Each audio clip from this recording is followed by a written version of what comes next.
Political Science here at the University of Louisville, and I've been directing the Grawemeyer Award for Ideas Improving World Order for about 12 years now. And I am delighted to be introducing tonight the 2007 winner of that award.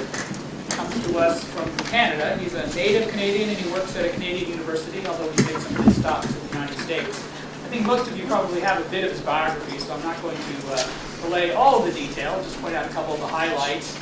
And I'm really not going to describe his idea at all because that's why we're here to listen to him. He was an undergraduate at the University of Toronto, got a master's degree from Cambridge University, and a PhD from Yale. So he's obviously been very well trained, and he spent some time at the University of Colorado, Boulder, teaching in the United States from 1998 to 2003. After that, he went to work for the Canadian government in sort of a think tank capacity. And then after that ended, he took his current position as associate professor at the University of Ottawa. So I'm very pleased to be welcoming our guest. But before I introduce him at the last, I'd like everybody who's got one of these to please turn it off so that we're not interrupted tonight. And now I'll introduce Roland Paris, our 2007 winner.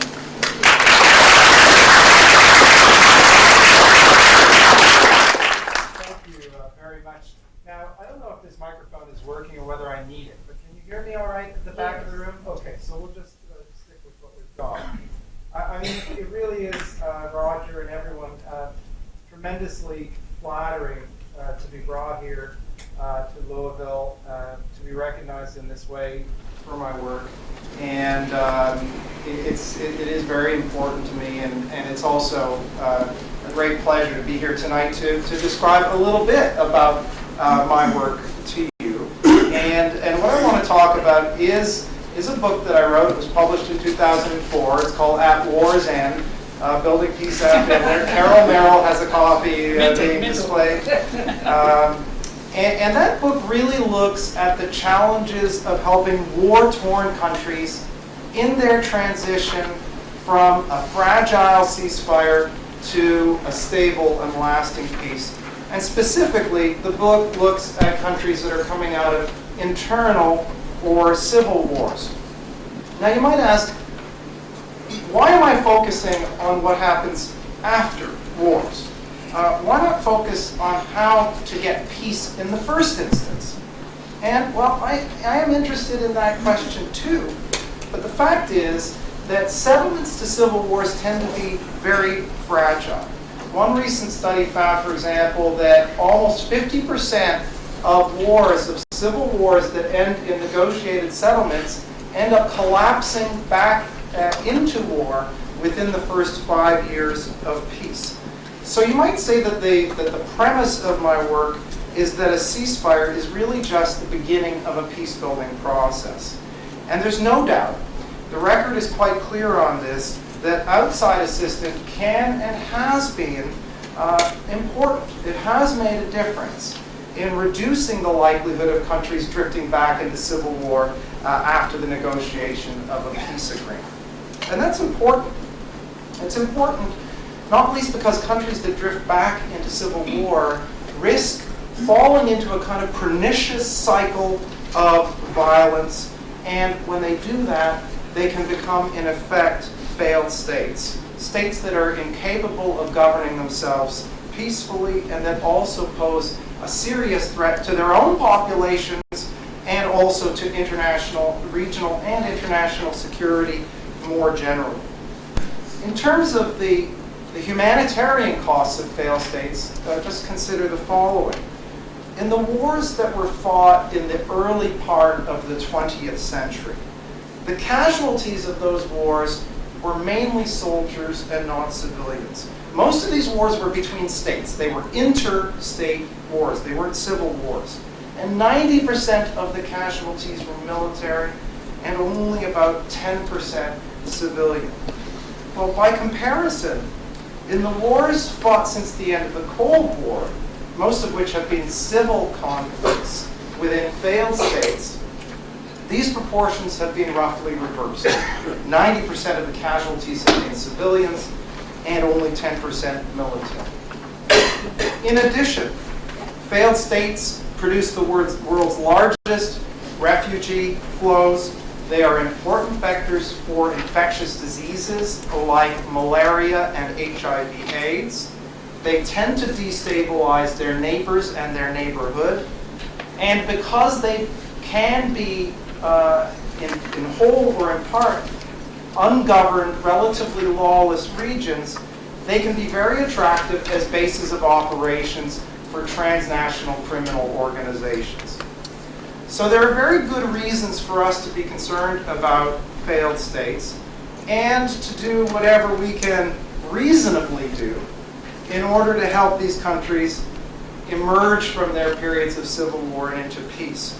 And in fact, when I look out at the international scene, when I think about the problems of world order, to borrow that phrase from the Grawemeyer Award, I see failed states and chronic civil violence as among the most significant threats to world order, to our security, and to the well-being of people living in a vast swath of territory from sub-Saharan Africa through the Balkans and Caucasus, Central Asia, into parts of Southeast Asia, and unfortunately now as well the Middle East. Now, I will be talking more about Iraq later in this presentation. I'm not going to be saying very much in the presentation about Afghanistan, but I have been thinking about Afghanistan. I'd be delighted to talk about that during the question and answer period. But right off the bat, I want to make clear that the study that I did was of different kinds of situations than Iraq or Afghanistan. And so let me just clarify the key difference here. Most peace-building operations, that is, major international efforts to restore the stability of countries after war, most peace-building operations since the end of the Cold War, the vast majority, have been after civil wars. The peace builders have been an international collection of agencies who are invited into the country as third parties to help oversee the implementation of a peace settlement negotiated among the local parties themselves. Okay? So that is the kind of typical, despite there many differences, the typical scenario for most post-war peace-building missions from the 1990s onwards. Whereas what we have in the case of Iraq and Afghanistan obviously are missions of peace-building after invasion, where the invaders are, to some extent, the peace-builders themselves. Now, I say that not to, at this point at least in the talk, cast any judgment on the differences between these kinds of peace-building, but to point out, at least for now, that those two kinds of circumstances create very, very different conditions for peace building. Not the least of which is that in the first instance, the ones that I'm looking at, there is time and space for the external parties to be viewed as neutral parties, whereas in the second instance, the case of post-invasion or post-conquest peace building, the possibility and the probability of resistance to the peace builders is much higher because of the clear connection between the peace building and the preceding invasion. So the circumstances are different. Why do I spell this out? Because it's important to be careful about applying the lessons from one domain to another domain when the domains are different. But I will come back to this shortly. So what is it that we can do to help to consolidate and build peace in countries after civil war? Well, as it turns out, the UN and other international organizations have been very much involved in this kind of work for roughly the past 17 years. They've been conducting what is, in effect, an enormous experiment. An experiment that involves attempting to create the conditions, the political conditions, the social conditions, the economic conditions, for there to be no recurrence of violence in countries that are just emerging from civil wars. And there's been no shortage of these kind of operations. Since 1989, more than 20 major peace-building operations have been deployed. These missions are much, much more complex, both in their objectives and their activities, than the preceding generation, the kind of Cold War generation of traditional peacekeeping missions. Those earlier missions, those peacekeeping missions, tended to have fairly straightforward mandates. And the mandates usually were to observe a ceasefire, sometimes to patrol the space, a buffer zone, between the parties who were formerly fighting. But contrast that to the kinds of missions that we've seen since the end of the Cold War, these newer peace-building missions, which have involved everything from monitoring the ceasefire, but that's just the beginning, to administering elections, drafting new constitutions, training police and lawyers and judges, formulating national economic policies. Can I ask you a question? Give us an example. I'm going to get to many different examples in just a moment, sir. It's vague what you're talking about. I appreciate your comment, but you're going to have to bear with me. Because I've got 35 minutes to give you examples, but for the first few minutes, I'm just going to set the scene. Thank you. What else do these newer missions do? Well, in some cases, they have even temporarily taken over the administration of an entire territory, collecting taxes, printing postage stamps, even issuing car license plates. So it's both the scale of these operations and our lack of knowledge about what it really takes to stabilize a country after civil war that makes this entire peace-building enterprise so experimental in nature. And the subject of my book is the first decade of this grand experiment, namely the 14 operations that were launched between 1989 and 1999 to such places as Namibia, Nicaragua, Angola, Cambodia, Bosnia, East Timor, to give you some examples. And what I tried to do in the book was basically two things. First, I wanted to understand what kind of strategies were used to promote peace. What kind of strategies were the peace builders using, and especially what were the assumptions, what were the ideas that were informing these strategies? Secondly, I wanted to evaluate how the strategies had actually worked out in practice, and whether the assumptions that had underpinned the strategies were actually being borne out by what had actually happened on the ground. Now, in response to the first question, what I found was that in spite of their many differences, and these missions vary tremendously, all of the missions pursued roughly the same kind of strategy. And that strategy was often unarticulated, but it was widely shared. Namely, a combination of rapid democratization, which included holding elections, usually within the first 1 to 3 years, and rapid marketization, or the introduction of market-oriented economic reforms. And this strategy in turn rested on a set of assumptions which at their core included the idea or the expectation that a very quick dose of economic and political liberalization would have a stabilizing or pacifying effect on these societies. Now, these assumptions were reflecting a very widespread enthusiasm, particularly in the early 1990s, but through the 1990s, inside the United Nations and elsewhere, about the beneficial effects of democracy and markets as a formula for peace and prosperity. And in its most extreme form, this enthusiasm was expressed in works like Francis Fukuyama's The End of History, which argued that liberal democracy represented an end point of sorts in the political evolution of human society. But even in its much more moderate variants, this kind of argument, an idea that democracy and markets offered a general formula for peace and prosperity, became very widespread. And it became more widespread as more and more countries adopted democratic elections and democratic forms of government and turned towards the market. And as international development aid policies were more and more requiring the recipient countries to practice quote-unquote good governance, which included the principles of liberal political and economic organization. Now, I do not want to disparage this enthusiasm, because I think that the evidence does indeed show that well-established market democracies are more peaceful at home, more peaceful in their relations with other democracies, that they tend to be less repressive, even less subject to shortages and famines, if you believe the work of Amartya Sen, and even, some argue, some have shown, better at environmental protection. All of these things in comparison to non-democracies, but certainly the peace and the prosperity pieces stand out.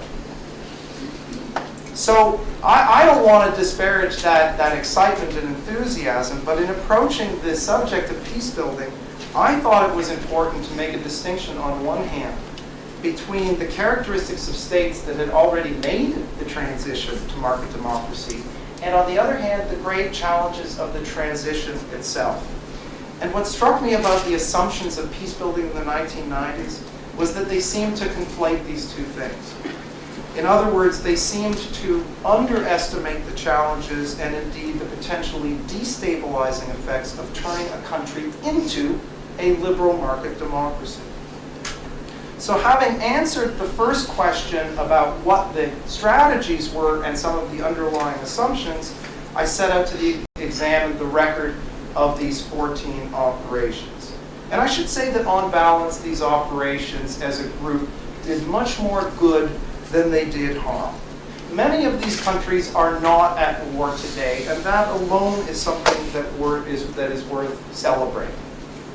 But I also found, perhaps not surprisingly, given what I've already said, was that there were some serious downsides to the strategy of rapid liberalization, and downsides that were not fully anticipated by the peace builders themselves. Now let me give you some examples, a number of examples, and get into some of the cases. Starting with Cambodia and Liberia. Two very different countries in very different parts of the world, but two countries that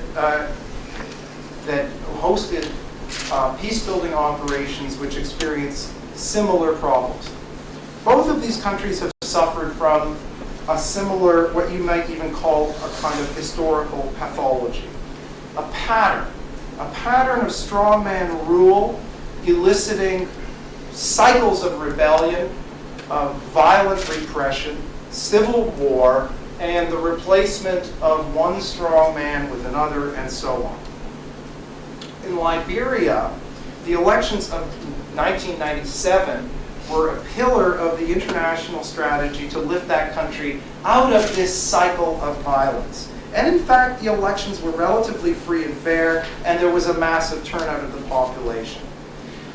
Shortly thereafter, the international community declared the mission a success and celebrated the end of the operation.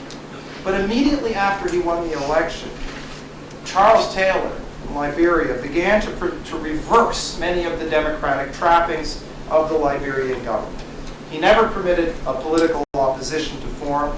He arrested protesters and journalists, and his personal powers were largely unchecked because the peace builders, at least in part, because the peace builders had rushed ahead and declared success without first creating a system of checks and balances such as an effective judiciary to check the power of the president. And the result was that, despite having won the legitimizing stamp of the international community, Taylor reverted to the traditional despotism of Liberian politics, which in turn gave rise to renewed rebellion and violence, and ultimately to Taylor's overthrow.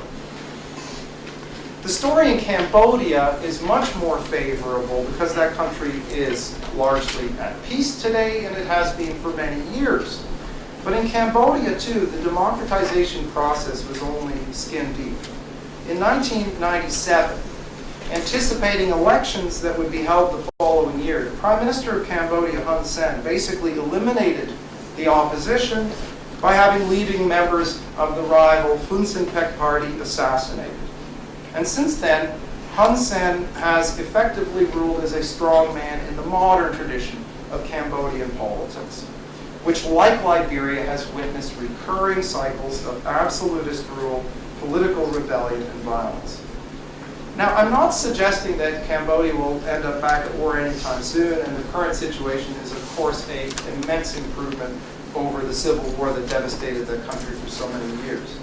But if one of the historical pathologies of Cambodian politics has been the link between one-man authoritarian rule and violent reactions to that rule, then how should we judge the outcome of a peace-building mission that did relatively little to address that pathology? And that in fact provided a kind of legitimizing veneer for a return to one-man rule in Cambodia. It's worth emphasizing that the purpose of peace building, as it's been articulated by successive Secretaries General of the UN, is to prevent the recurrence of conflict by addressing the quote-unquote underlying sources of violence in these societies, which is not what happened in Liberia and Cambodia, where a superficial democratization took the place of a more concerted and, yes, probably longer and probably more expensive approach to laying the foundations for a more stable peace. Turning to two other cases, Angola and Rwanda.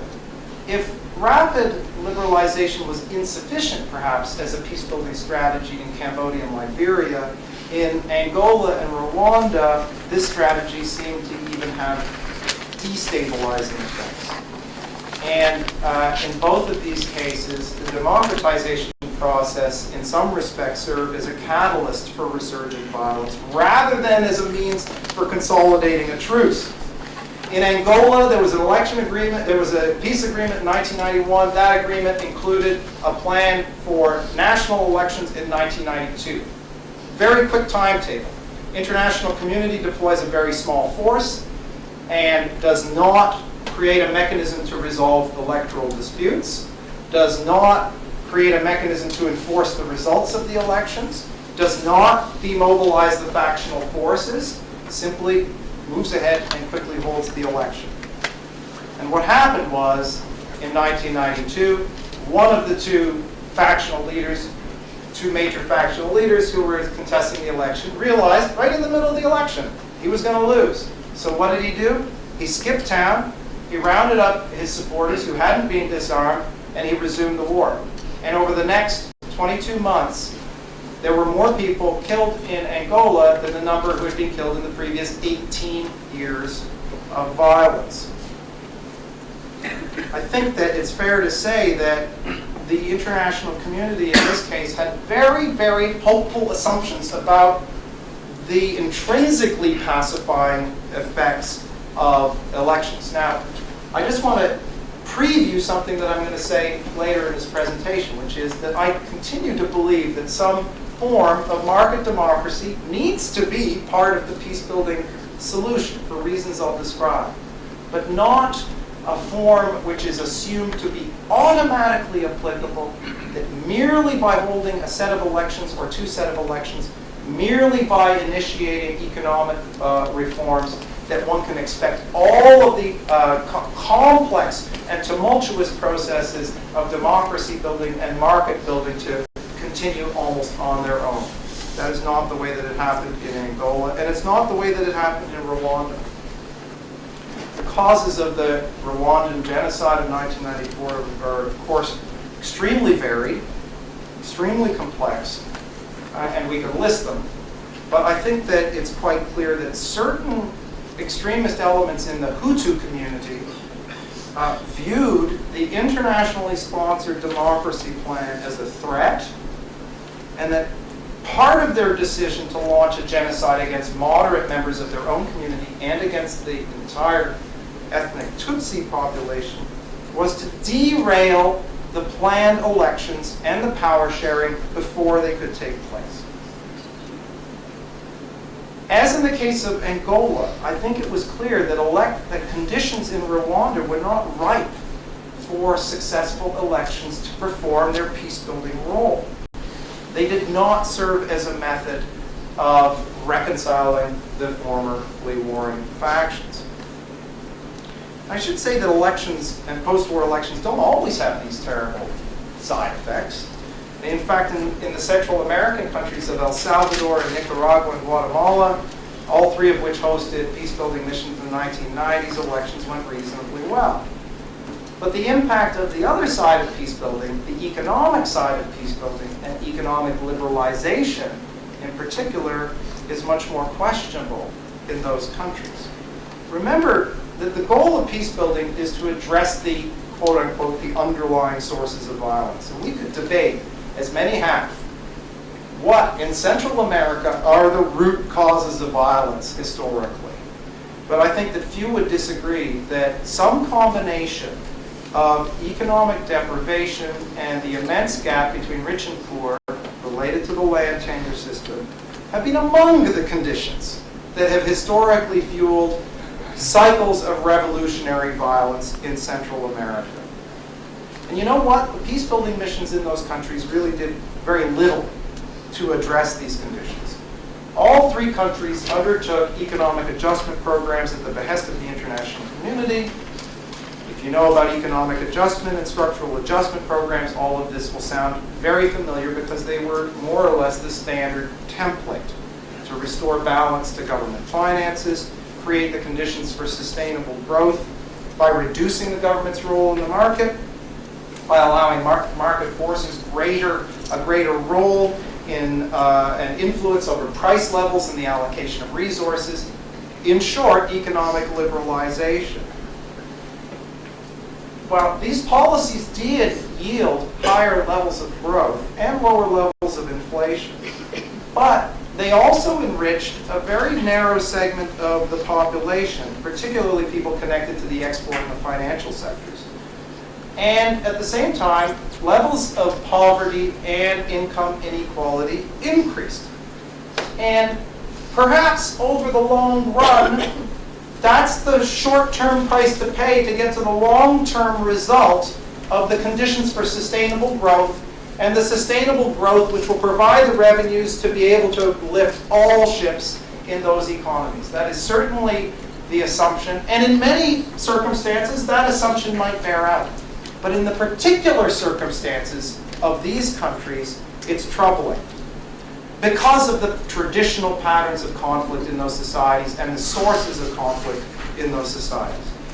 Remember that during the 1960s and 70s, before the most recent eruption of violence in that region, the economies of all three countries were growing at an average rate of 2 to 3% a year, which, is pretty good. But the benefits of that growth during that time were highly concentrated, just as they are once again today. So maybe in the long run, these reforms and the economic liberalization reforms, part of peace building in Central America, will create the fiscal foundations for a more equitable pattern of growth, a pattern of growth more likely to sustain longer-term peace in that part of the world.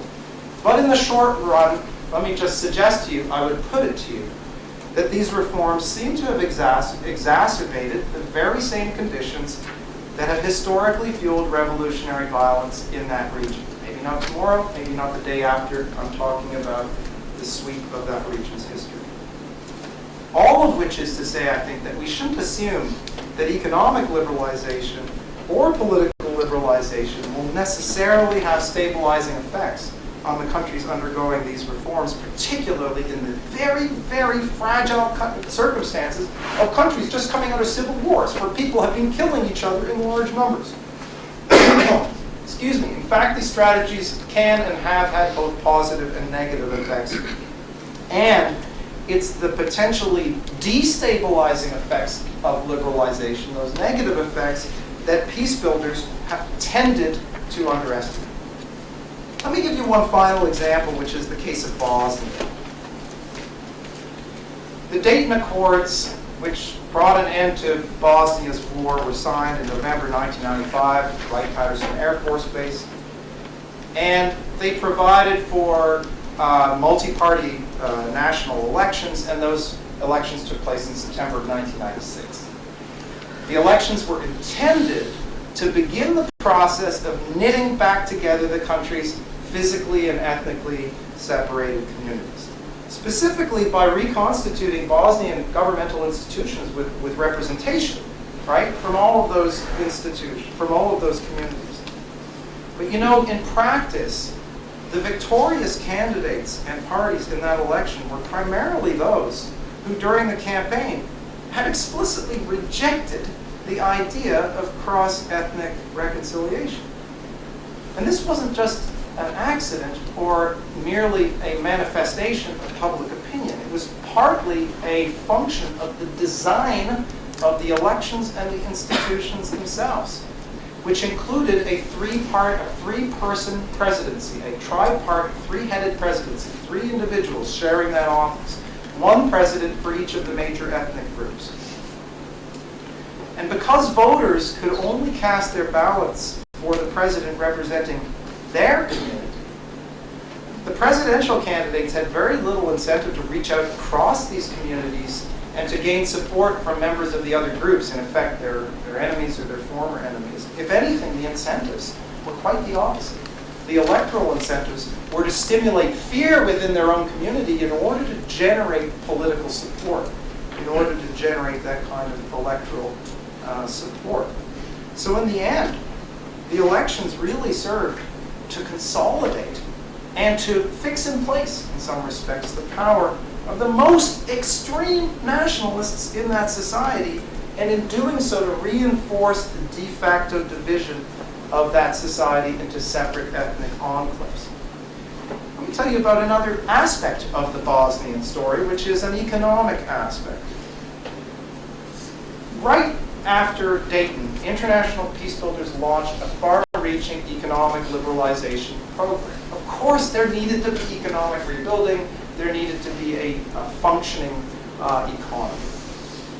Part of that plan involved privatizing state-owned or government-owned enterprises, of which there were many, because Yugoslavia, which Bosnia had been a part, was formerly, up until very recently, a communist country. But in the acute institutional vacuum that was Bosnia after the war, there was very little to prevent the dominant nationalist parties from manipulating the sale of these state-owned enterprises to themselves or to their friends in very shady deals. Without a system of financial oversight, privatization served largely to strengthen black markets and to strengthen the parties who had controlled the war economy. And it just so happens these were the very same extreme nationalist groups who were most opposed to reconciliation among Bosnia's ethnic groups. I mean, even that 18th century great proponent of laissez-faire economics, Adam Smith, even Adam Smith recognized that markets cannot work in the absence of functioning governmental institutions and the rule of law. He said that free markets can, quote, seldom flourish where there is no regular administration of justice, where contracts aren't clearly enforced, and where market transactions aren't transparent. Somehow, between the late 18th century and the era in which Adam Smith and the other great classical liberal thinkers like John Locke, or in this country, James Madison, between that time and the 1990s, somehow we seem to have forgot that a functioning democracy and a functioning market must rest on the firm foundation of at least minimally functioning government institutions capable of upholding the rule of law. Just think about Madison's contributions to the Federalist Papers, of which I was reminded recently, and they're always interesting for me to return to. Madison was acutely aware of the political effects of institutional design, right? You think about number 51, you think about number 10 of the Federalist. He knew that the words of the Constitution, as inspiring as they were not enough to maintain a liberal democracy. He knew that even elections weren't enough to maintain a liberal democracy. He knew that the institutions needed to be structured in such a way that they would channel populist passion, balance factional interests, and check the powers of the executive so that the result would be a peaceful reconciliation of societal demands. And for these institutions to work, all of these institutions to work in Madison's mind, they all needed to be based upon the rule of law and a governmental apparatus, the courts, capable of upholding the rule of law, including against the executive.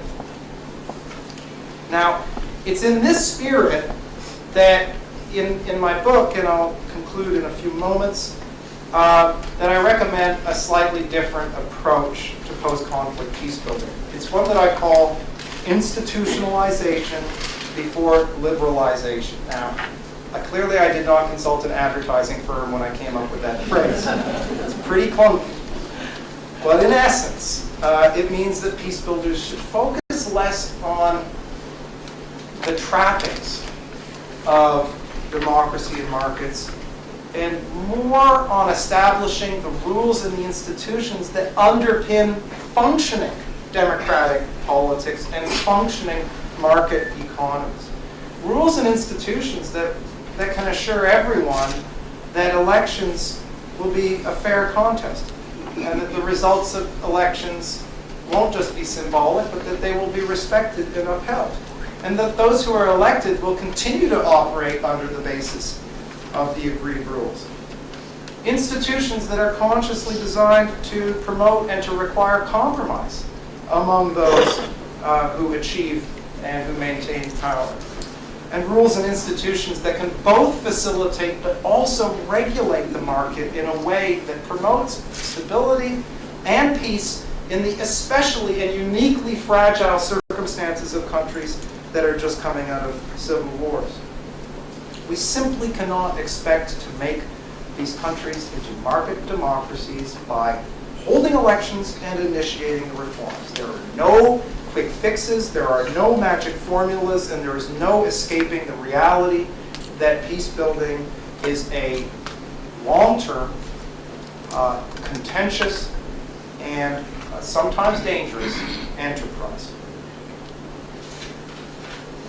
Now, I'm sure at this point you're wondering how this all might relate to Iraq. And I'm not going to repeat the provisos before, but I say this all by saying that the lessons of the book don't directly relate.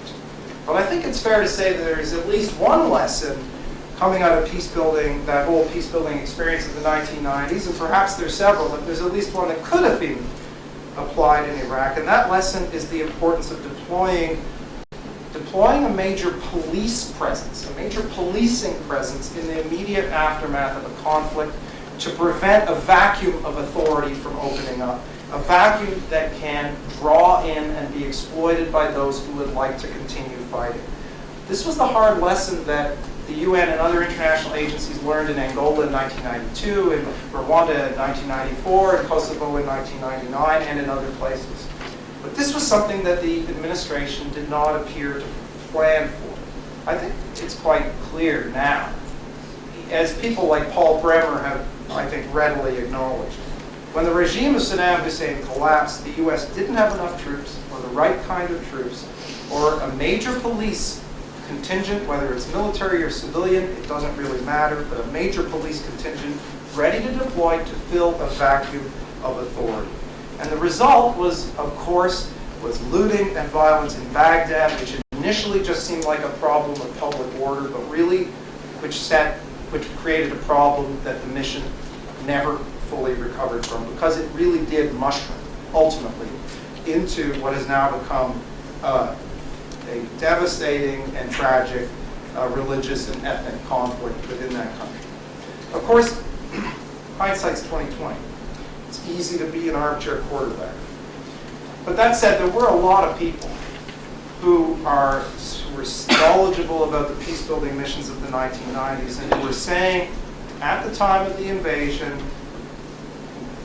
we must make sure that there is a massive policing presence available that can be deployed to fill any vacuum. Whether you agree with or disagree with the invasion itself, once it's over, that vacuum needs to be filled. But you know what? Nobody was really listening.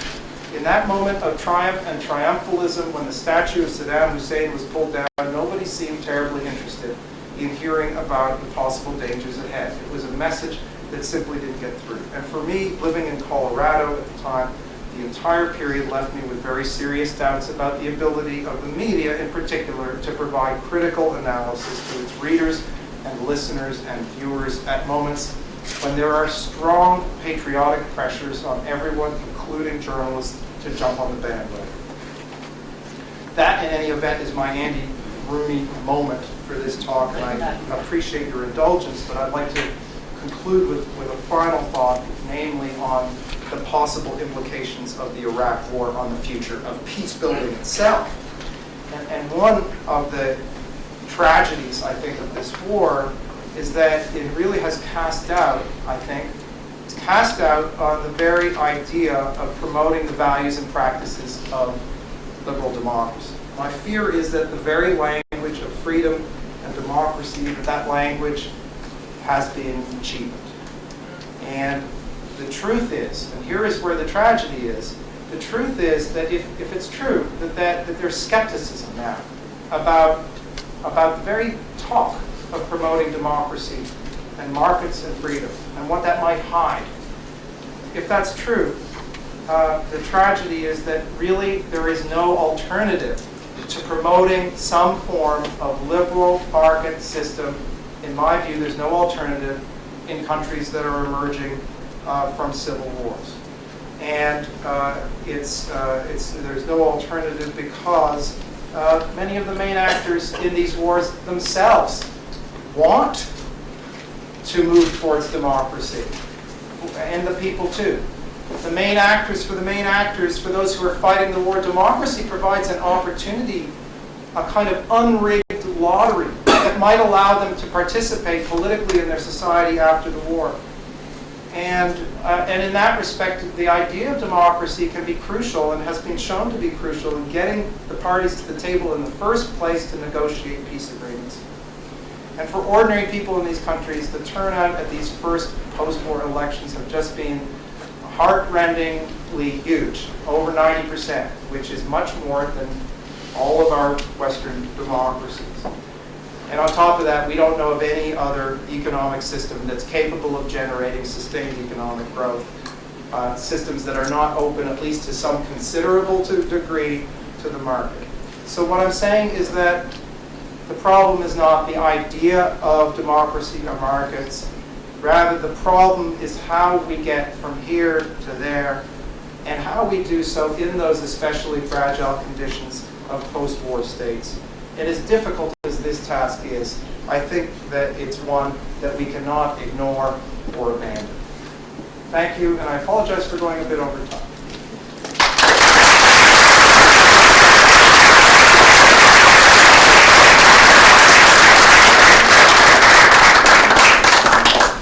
Obviously, I'm going to thank Roland here, but he's going to take some questions and answers, which I assume that you can handle yourself. I'll field the questions. I'd be delighted to. Thank you, Roger, and I'd also be happy to talk about Afghanistan. Yes, ma'am. I'm Dr. Peggy Kidwell, a criminologist, Yes. and have been very involved with the United States government since I was 16 in college. And are you saying, well, first of all, I see the United States as an oligarchy from day one, not a democracy to begin with. And we don't do wars, we do invasions, and that's quite different. And are you saying that you saw any reason for the invasion of Iraq? Let's say, or the invasion of Panama, or the, all the invasions that we do. It's not a war, it's invasion. Or that we can't take democracy anywhere as long as we don't practice it here. And I plan on reading your book. I have not read it yet. And to see exactly how you're making decisions. And I wonder what position the United Nations and the International Criminal Court out of Holland has in any of this. Well, thank you for your question. There's a lot in your question.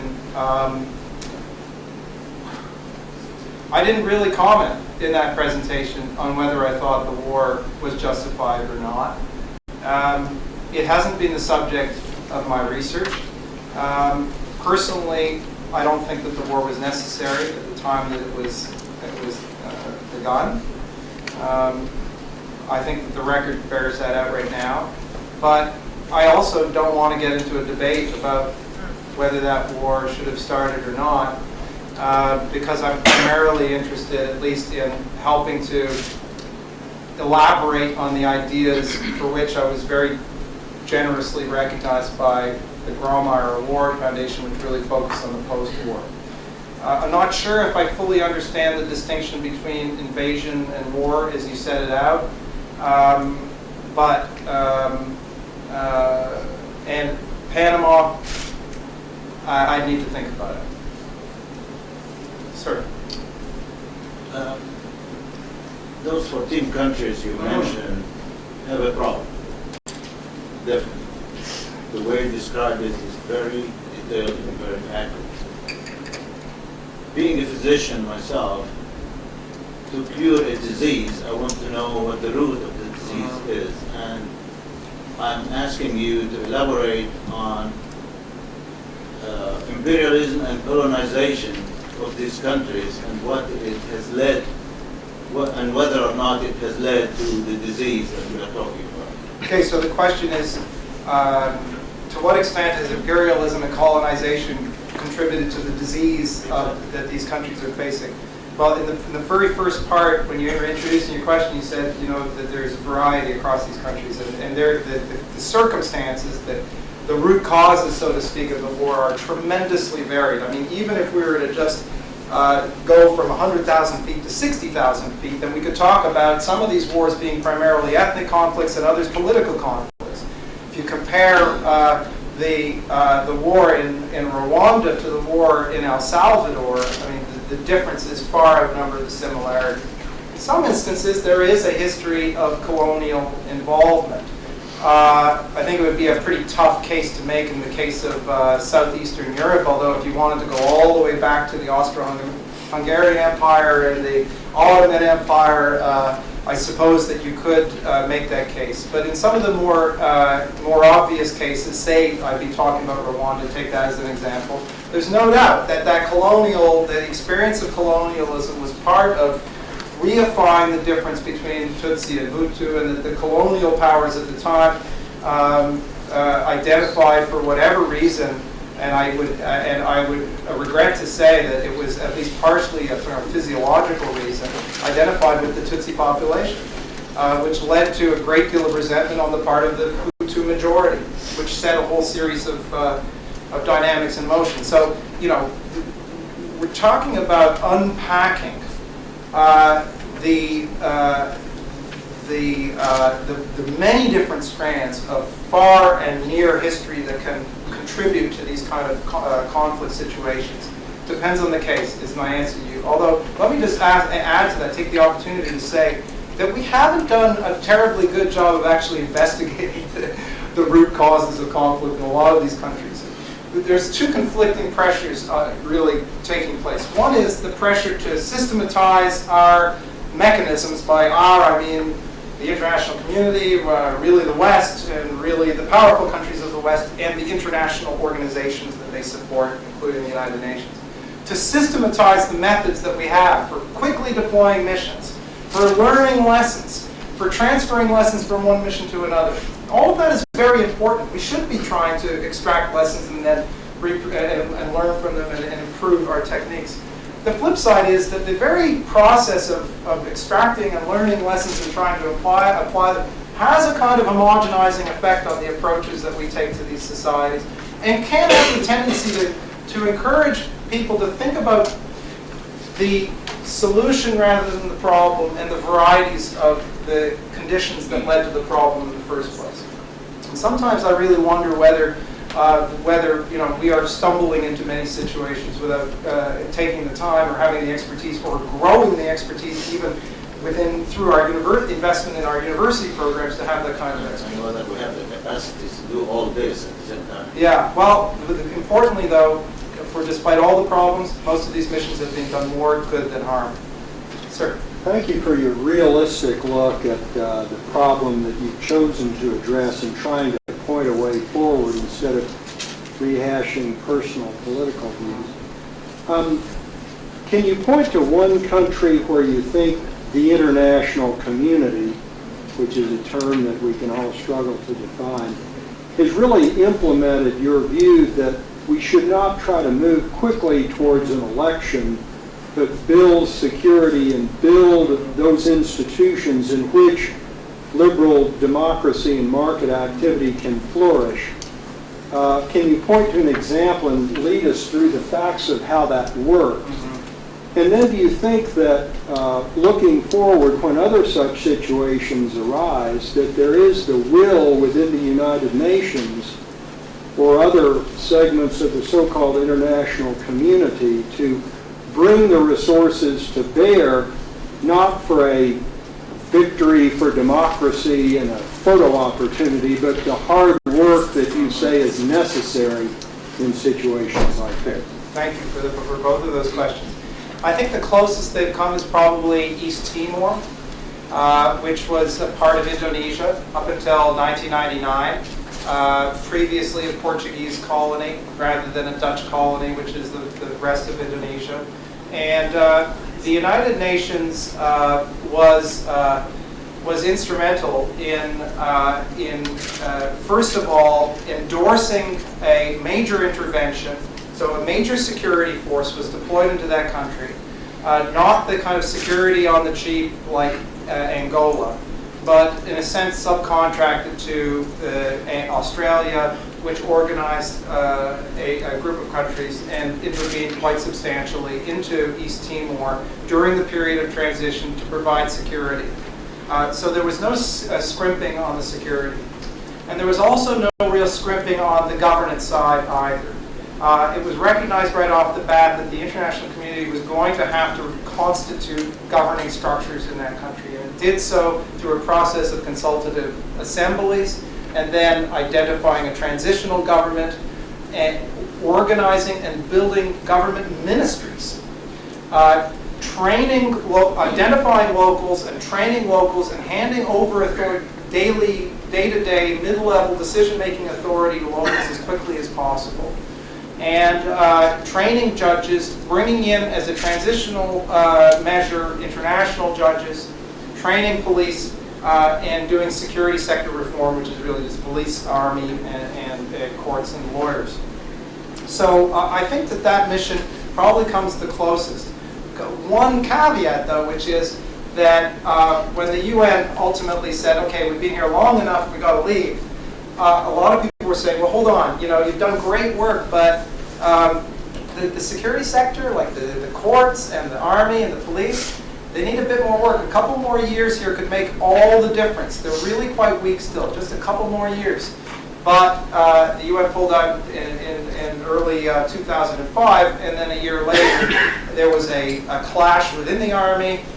It spread to the police. It turned into rioting in the streets. And although East Timor has returned to a condition of peace since then, I think it illustrated both the importance of sticking it out, and also the overwhelming impulse to want to expect the best, and also to exit as quickly as possible. Now, and that leads to the answer to the second question: is there the will? I don't know. I mean, one of my concerns is that that we got two different kinds of peace building taking place in the world today. One is this post-settlement peace building, and the other is a kind of post-conquest or post-invasion peace building, let's call it.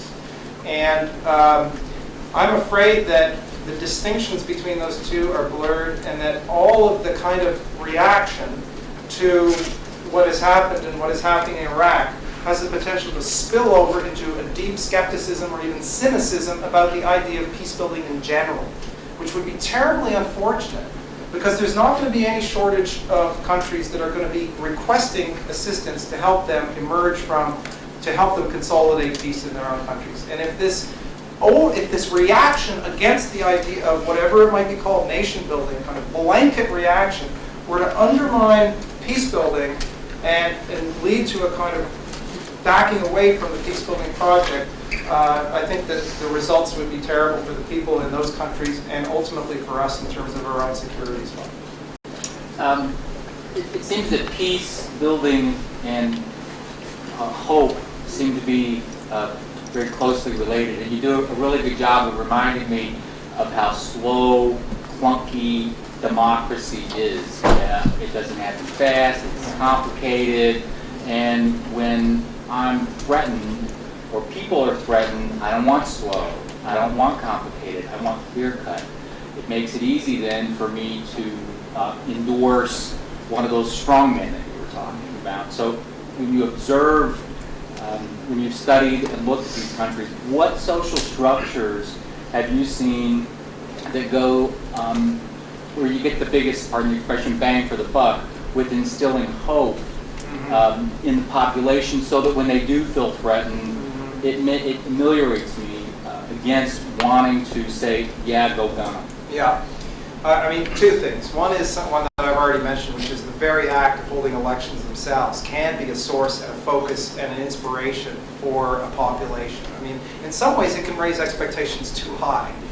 You know, and this is quite common for first elections in countries that are just undergoing a transition to democracy or just emerging from civil war. That the elections, that the act of participating becomes a kind of celebration, and the hope and the expectation is this will begin a new era. That hope is both a launching pad for peace building, it's an asset for peace builders, because they can generally, I mean, even in Afghanistan today, there is still a very, very strong level of support for the government of Hamid Karzai, and it's hard not to trace that back to the experience of Afghans having participated in that election. So it's an important asset. Although it can also raise expectations to a level that is very difficult to meet in those first few years. So a caveat on that. The second social condition really has to do with what you might call the structure of the civil society groups.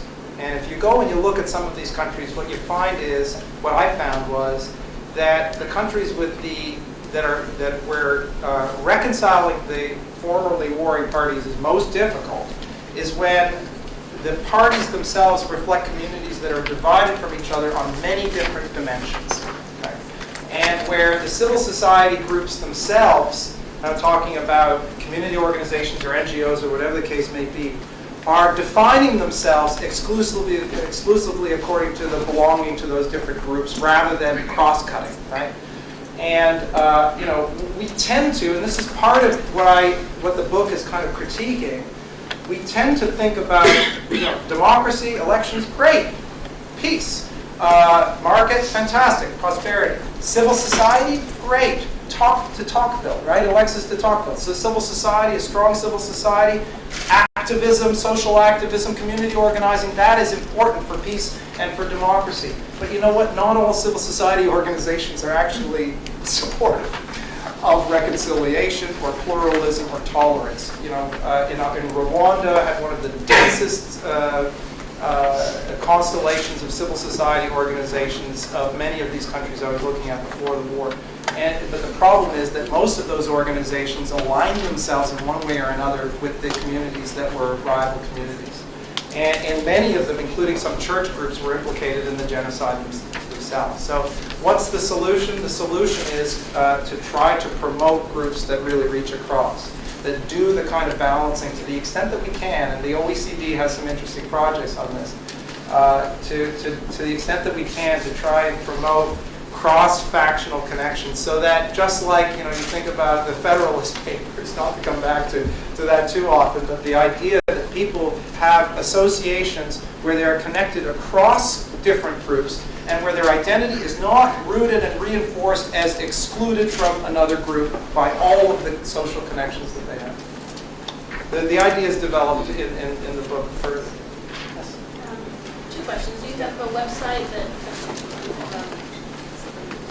Well, there is a project that I'm helping to co-direct right now that's a research partnership on state building, and the website there is statebuilding.org.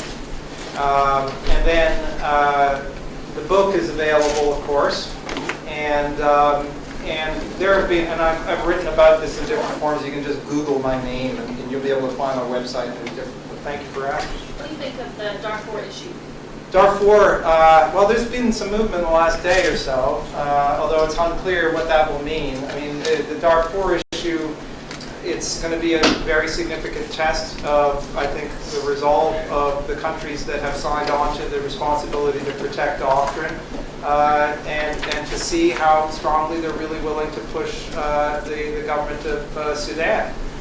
It's also pretty interesting, and it's not really, you know, a direct comparison to these cases, but it's very interesting to watch the role of China as an emerging global player in that case, because China has, on the UN Security Council, resisted some efforts to be stronger towards the government of Sudan. But they've agreed, yesterday the government of Sudan said they agreed to a UN international force of 3,000 troops, including support helicopters, etc. We'll see what happens in China.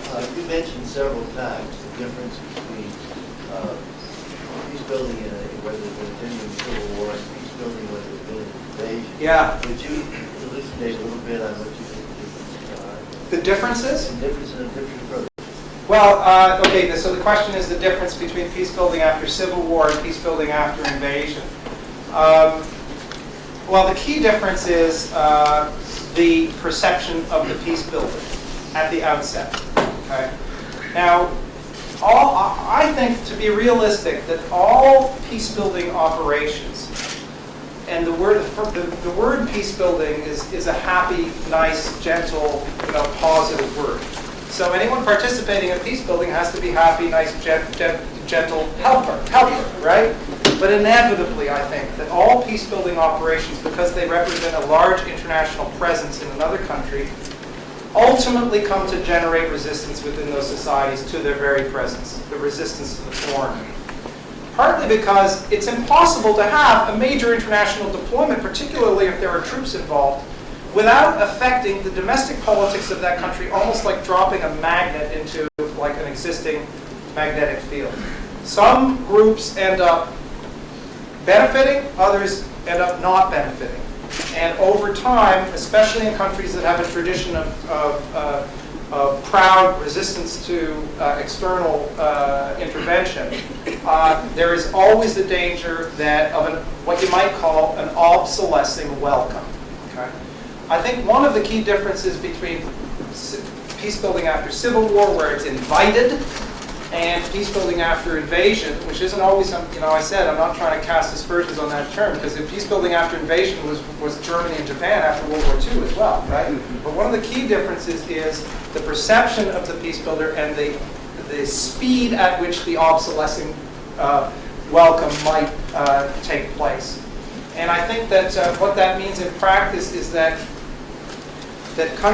peace building missions after invasion have to be prepared to have overwhelming force present out of the possibility that they will generate opposition. Once you have opposition and insurgency, then you're in a different kind of situation. It's a very different kind of situation for facilitating elections. So those are just some thoughts about the main differences. But the fact that you've got Germany and Japan and Afghanistan and Iraq all kind of peace building after invasion is an interesting thought in itself, and it raises questions about other comparisons and differences and similarities. Can you explain that for NATO and Afghanistan? NATO and Afghanistan, well, in what respects do you want me to expand it? Well, peace building. Yeah, well, see, NATO and Afghanistan, it's interesting on lots of different dimensions. I mean, one of the dimensions that it's interesting is that you got such an emerging, important division between the members of NATO. Public opinion in Italy and Germany is swinging very strongly against the NATO mission in Afghanistan. In Canada, it's split. And Canada has, it's for Canada, it's the largest, combat deployment since the Korean War. And in fact, there were more Canadian troops killed in Afghanistan last week than any time in the last half century in any mission. So, small number of troops by comparison. When I read the New York Times, I'm just struck by the steady number of American casualties in Iraq. I mean, it's just staggering. So it'll seem small to you for me to tell you that only 53 Canadians have been killed in Afghanistan. But I got to tell you that in a country that has not had a serious combat operation of this sort and sustained casualties since the early 1950s, it is a tumultuous experience for the country. Nevertheless, the country is divided and not, in my opinion, at least my interpretation, opposed. So one aspect of the NATO in Afghanistan is the fact that NATO, it's a test for NATO. It's the first real out-of-area operation for NATO, yet NATO is not sure where it's going on this. There are interesting parallels between the kind of the analysis that I presented before and Afghanistan. One of the parallels is that after the Al-Qaeda and the Taliban were driven from power and were on the run in late 2001 and early 2002, there was a decision made to not to deploy and not to keep a large number of troops in Afghanistan. I mean, it's really surprising now if you look back that there was an international force of 4,000 put in the capital city of Kabul, and that plus 8,000 U.S. troops who were operating in the rest of the country. The job of those American troops in the rest of the country was not to do, reconstruction and peace building, really, although to some extent it was. Mainly it was to hunt down the remnants of Al-Qaeda and the Taliban. And there was a decision really made to kind of not to invest heavily in Afghanistan. One that was lamented, including by some senior American military officers as early as 2003.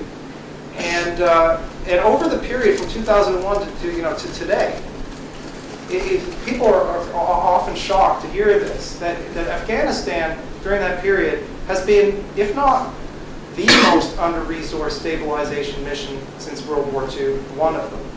If you look at the number of international forces per Afghan and also the amount of reconstruction aid per Afghan. International forces per Kosovar, okay, so the mission in Kosovo, 20.5 international forces per 1,000 Kosovars. In Bosnia, 19 international forces per 1,000 Bosnians. In Sierra Leone, 10 international forces per 1,000 Sierra Leoneans. In Haiti, 3.5 per 1,000 Haitians.